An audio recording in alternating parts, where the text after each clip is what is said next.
আমাদেরকে তো বোধহয় এটা এরকম কিছু লেখে নেই বা আমরা জানি না, এটা আপনাদের মাধ্যমে আমরা জানতে পারছি যে এরকম কি কিংসলে নেপলে কে এরকম কি একটা চিঠিটা দিয়েছে। তো একটা কপি আপনাদের মাধ্যমে যেটা পেয়েছি সেখানে লেখা আছে ইন্টারন্যাশনাল ক্রাইমস ট্রাইব্যুনাল অ্যাড্রেস করেছে, নিচে লেখছে ডিআর আইসিটি।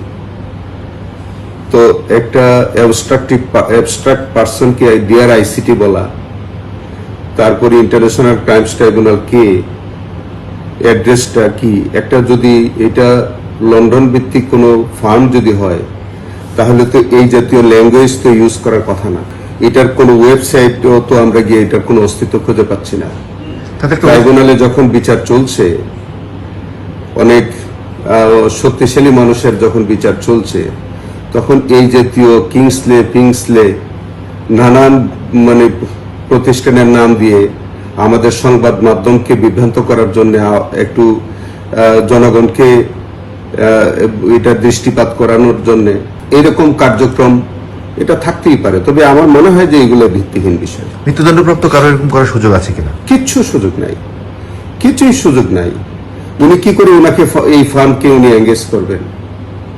তারপরে যদি থাকে তাহলে সেই ফার্ম তাদের আইনগত লিগ্যাল এন্টিটিটা কোথায় যে জাতীয় চিঠি লেখার? বরঞ্চ এই জাতীয় যারা করেন এটা এগুলি কন্টেম্পচুয়াস, এগুলো কন্টেম্পচুয়াস। এবং দেখেন ওখানে উনি প্রথম প্যারায় লিখছে we act on behalf of Sheikh Hasina. তার মানে কি শেখ হাসিনার লবিস্ট কিনা? তো সেটা যদি উনি লবিস্ট হন তাহলে তো বোঝাই যায় যে এগুলি খুব উদ্দেশ্য প্রণোদিত ভাবে এগুলি ট্রাইব্যুনালকে বিতর্কিত বা ট্রাইব্যুনালকে নিয়ে একটা আলোচনার মধ্যে রাখার জন্য তারা হয়তো এরকম করছে। তো আমরা এগুলি খুব আমলে নিচ্ছি না, এগুলি নিয়ে আমরা খুব মোটেও কনসার্ন না। ট্রাইব্যুনাল তার স্বাভাবিক গতিতে কার্যক্রম অব্যাহত রাখবে।